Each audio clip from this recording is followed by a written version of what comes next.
share the good life, but that they don't share their not so good life. So the struggles that they experience with their parents neglecting them or not really caring for them, they don't really share for each other like siblings are supposed to have that bond and like help bring each other up. Tina specifically is separated from Bobby and Ronnie. For example, when Mrs. Doss refuses to paint her nails, even though Mr. Doss includes the boys in things like carrying them and like walking with them. The secluded lifestyle, secluded from their parents and secluded from each siblings, kind of detracts from their experience of a good life. And I think that that value of individuality and autonomy that the parents have is like something that's a growing problem in our society, because everyone wants to be individual and have their privacy, and it lacks our ability to grow close to others and share our emotions and share our experiences. So that inhibits everybody's like community good life. My article was a New York Times article that talked about the bond between siblings and the comparative benefits that has against the sibling to parent relationship. And this woman was talking about how her relationship that she shared with her brothers actually played more of a role in her upbringing than her parents did, because they could share experiences in a closer way that her parents could because they were so far away from her. One of the quotes says that psychologists have always stressed the formative influence of parents, but she kind of counters that and focuses on how the siblings help raise each other in this sharing of the experiences, sharing of the similar family roles. That relationship that she experienced was not there for Tina, Bobby, or Ronnie. They lacked that relationship within themselves and their parents. So I also think that this lack of sharing has been like shown throughout all of our readings. In Siddhartha, he experienced hurt when his son refused to share his life with him. That was like the biggest thing he had to overcome, was the lack of not being able to share that love with his son. I think everyone experiences that exclusion, whether it's with parents, siblings, or peers at some time. And it's not just the exclusion, but it's the inability to share experiences with each other. Kevin Connolly experienced this when the gawkers were snapping pictures of him behind his back. It wasn't necessarily that they were interested in his condition. He was hurt that they wouldn't share that with him, that they were doing it secretively and behind his back. It was the lack of sharing that hurt him. And Henrietta Lacks, her family was upset when the scientists and no one really didn't share with her the information about Henrietta, and that they had been using her cells and all of these things. They were hurt because they didn't know this, because society chose not to share with them. Then Beethoven's Ninth Symphony has significance because of its ability to be shared with everyone. It is the idea that it can be shared with people of all backgrounds and all different situations, and that's what unites people. Is not just that everyone can experience it, but that everyone can share it with each other and have similar experiences from it.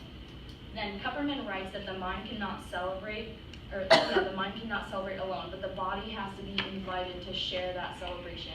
And it's just kind of the idea that you have to be wholly invested in this celebration. You have to share the good life with all aspects of your life, and that to even further benefit from that celebration, Heschel wrote that the Sabbath is a day for peace and reflection. And he gives this example of the prisoned man. And the prisoned man is trying to celebrate because he's going to be released, but he can't fully have this good life and this celebration without sharing it with other people. So he invites other people to have this feast with him, showing his sharing. And I think that all of those examples apply today, that the best times that we have and the most, like, the times when we think of, oh, that was such a good day, we were experiencing our fully good life, was when you're sharing it with a bunch of other people and really, like, having the same experiences. And my question was, in our more increasingly private society today, which values autonomy and individuality, what are the effects of not sharing our ideas, experiences, and emotions with each other? How is this exemplified by Bobby and Ronnie and Tina? And so mine went back to Mrs. Sin, and it focuses this commonality of like the family aspect and the community aspect, continuing on with it.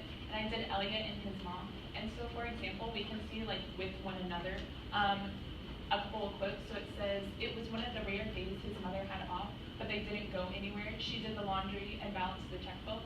And then also continuing on with this whole entire, like what she does in this time that we see that Elliot and his mom were able to spend time with one another.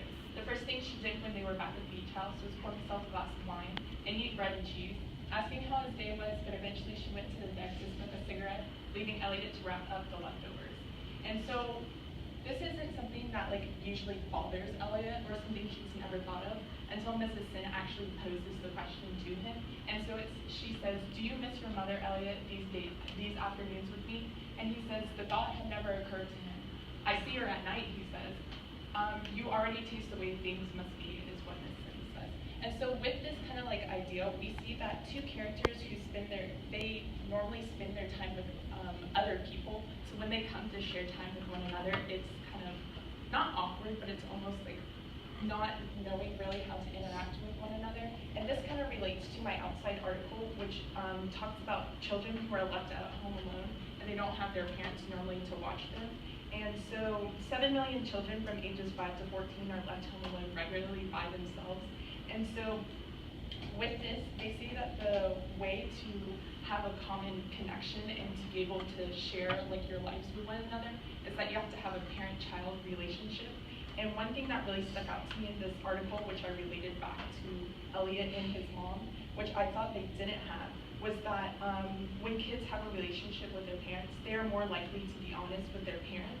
And so we see that even throughout the whole entire book, Elliot will say things, he'll be like, "Oh, so like has Miss Sin acting differently?" And he'll be like quiet about it. And so even continuing on, creating a bond means spending time after supper instead of letting everyone go to their separate corners to work on computers or watch TV. And once again, we've already seen this with the brief glimpse into the life that they have together. That really, Elliot's mom, it's not that she doesn't care, but she doesn't have that relationship that that a typical like parent-child bond would have. And so she kind of just goes off on her own and smokes a cigarette and whatnot. And then kind of what we can also see is that when it comes to sharing time with other people, Elliot's mom, she'd invite a man from her office to dinner, a man who spent the night in his mother's bedroom, but who Elliot never saw again.